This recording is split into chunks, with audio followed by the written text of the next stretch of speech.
All right, good morning, everybody. It's December 7th, 2023.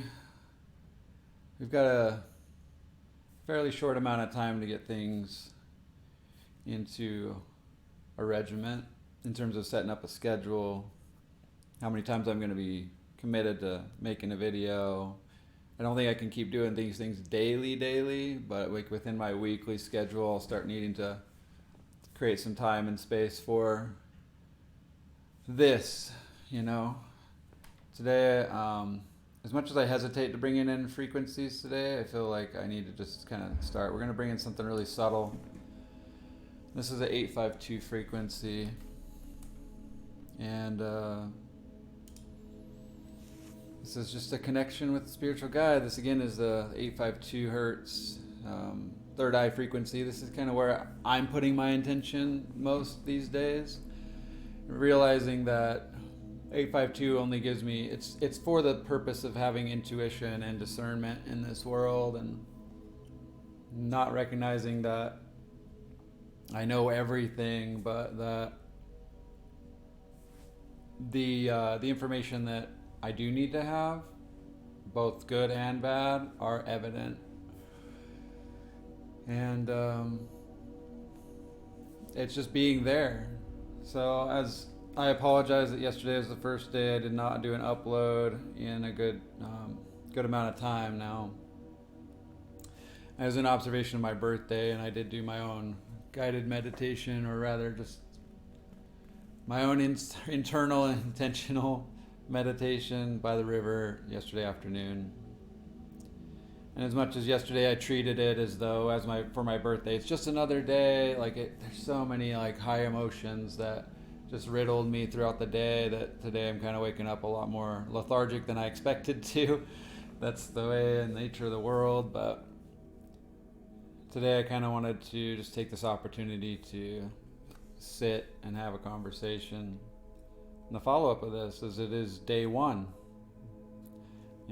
Day one of what? I don't know yet. But nonetheless, it's day one. And,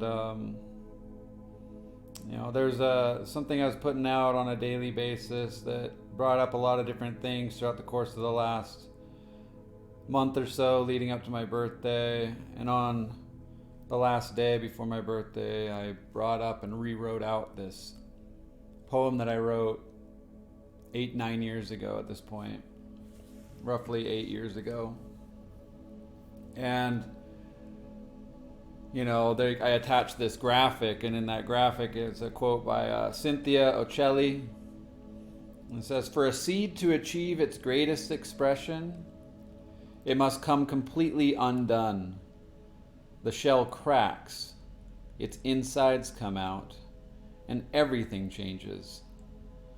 To someone who doesn't understand growth, it would look like complete destruction." And that's what I feel like, has had to occur for me to really start to get things out of me, to even just be able to speak. And then I'm reflecting on something from 8 years ago. And even last night as I was hanging out with some friends and singing a song that I wrote 22 years ago. These things, there's a power to our words, and we can't take it for granted, right? Especially up here in our intuition, when we should know better, there's no business in spewing out all the nonsense. It's to what aim are our words and our actions really pointing? And so when we look inside in meditation or any other practice, just as a point of reflection, whatever method that you do for yourself, it's what are we really trying to root out, And so from 8 years ago, as I had the name or the brand Nahx, it was something different then, it became something new over the course of the time between the 8 years ago and today.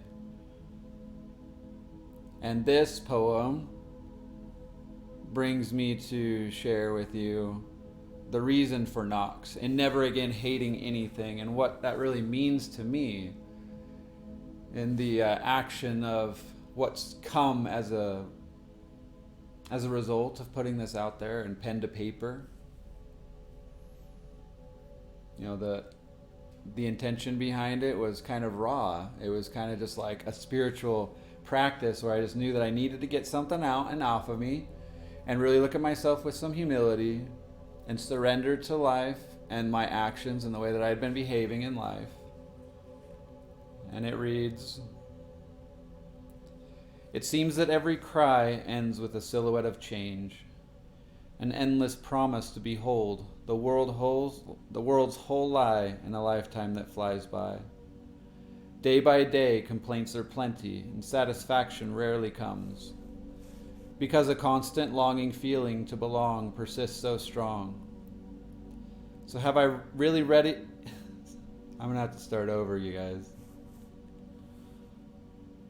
because I'm sabotaging it, and I'm nervous to even share it. I shouldn't even be nervous, right? Let's take a deep breath.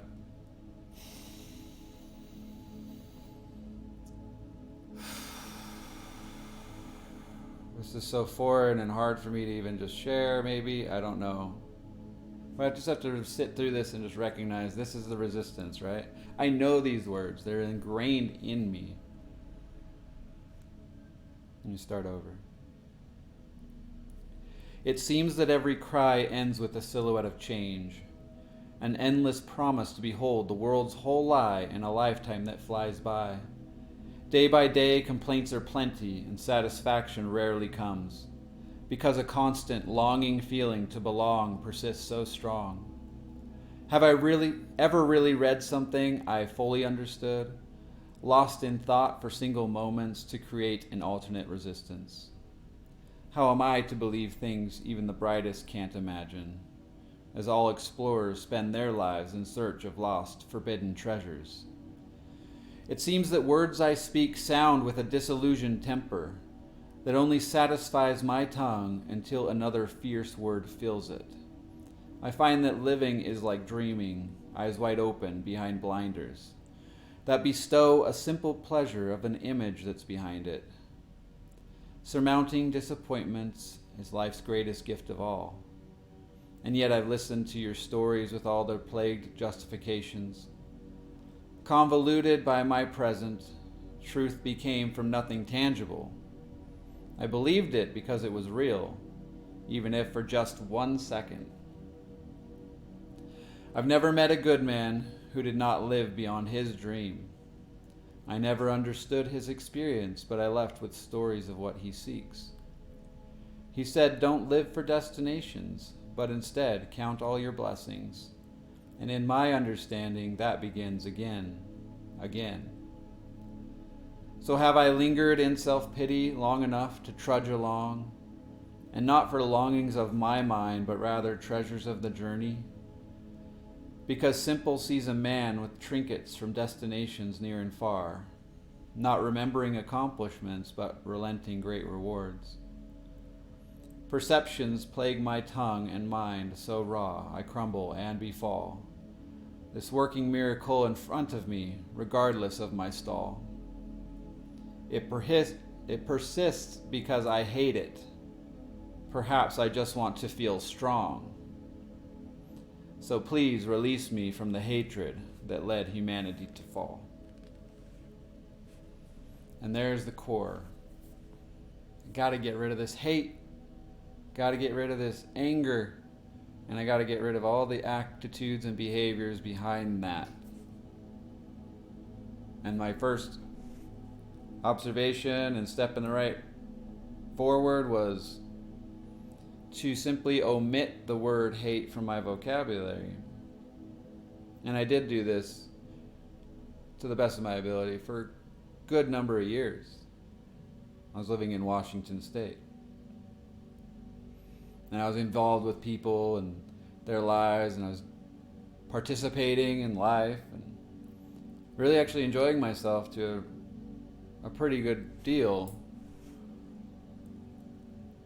And even though over time the word wasn't coming out of me, and I became observant of that emotion, that feeling, where those things came from for me, I also started to take note of where other people would use it and whether that was real or to them or not, or if it was just kind of this habitual way of using a word. And that power of words just really kind of sank in for me, which ended up being the first chapter of my original book of Nahx.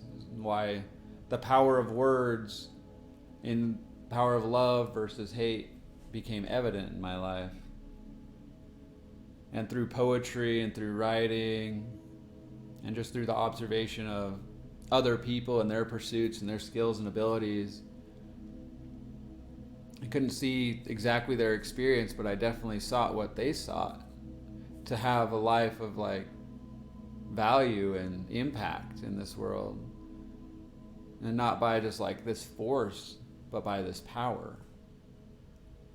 And, I leaned into books, I leaned into literature a lot in those years, and really became capable of not resisting things as much as becoming open-minded enough to receive something new, something intelligent, something bigger.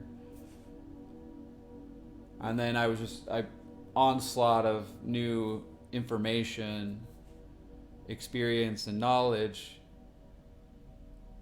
It really began to build something in me that I wasn't necessarily aware of for a good course of time. But there always comes a time when a plant has to die again, right? That seed sometimes isn't for a tree, it's just but for a flower that's only got one season to live. And that was what it was for me at that time. And I grew up and became this beautiful lotus flower, but I ended up time withering and dying back to the world and back to the ego and back to this person that I never really wanted to be. And so I took another multitude of life experiences to kind of get me back to that seed and that destruction that's necessary for growth all over again. And to start again from the below the earth, to grow as from a seed. No sunlight, no nothing, just the nutrients sufficient to break myself apart. And that's where we begin, here, day one. And the understanding that Nahx, Nahx, that's my personal agenda for myself. And however that gets translated into the world, so be it. But it's my best gift to give. The gift of me, a gift of myself, gift of my experience. And maybe never is too powerful, but the again provides me an opportunity for rebirth.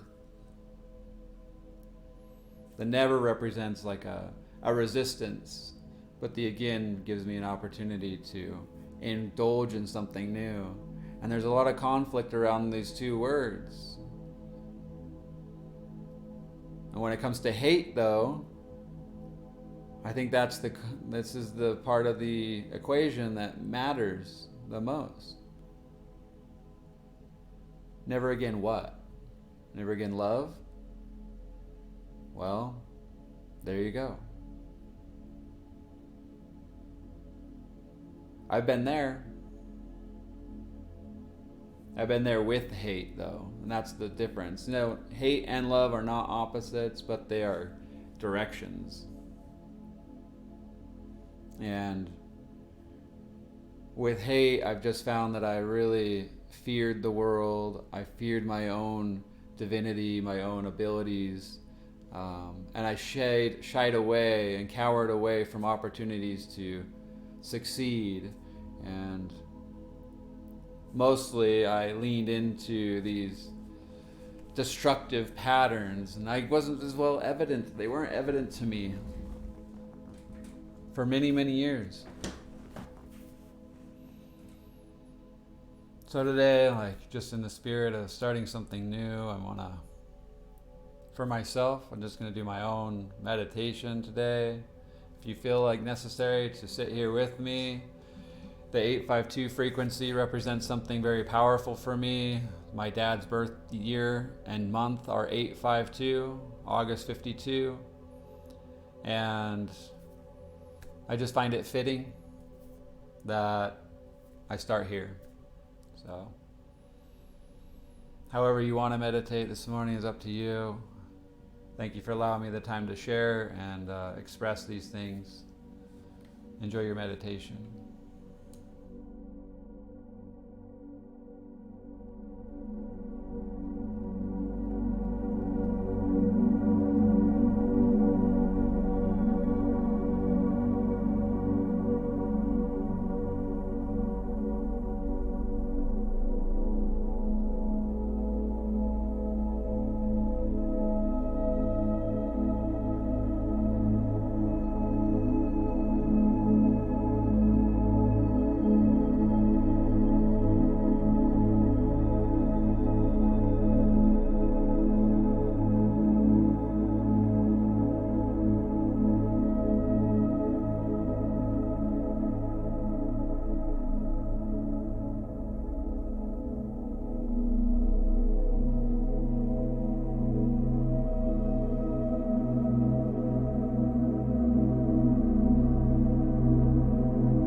this time meditating together, and wherever you are, whatever time you are, you found some value in it, some intuition, some awareness.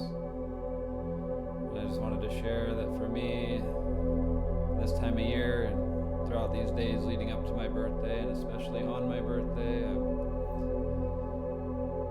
I'm filled with gratitude at the blessings, the numerous blessings, but mostly the blessing to be able to see the lie of this world for what it is, and recognize that although I don't understand it completely, and maybe the reason for it, and all the disputes and arrangements that exist behind the veil, that I might find some way of existing in peace and harmony with it, and to take appropriate actions and being my best self within it, and understand that there is no destination or arrival, but that I'm just here to be getting one little ounce better at a time. And as pound by pound we move forward, step by step we progress.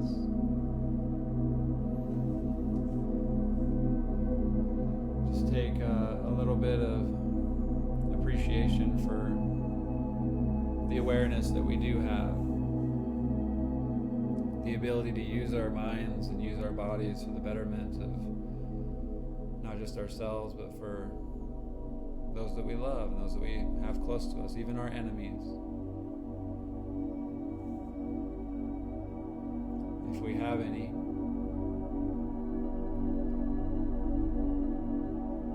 So thank you for embracing this with me today, allowing me to share all this rawness, and wherever this goes from here, I'm still unaware.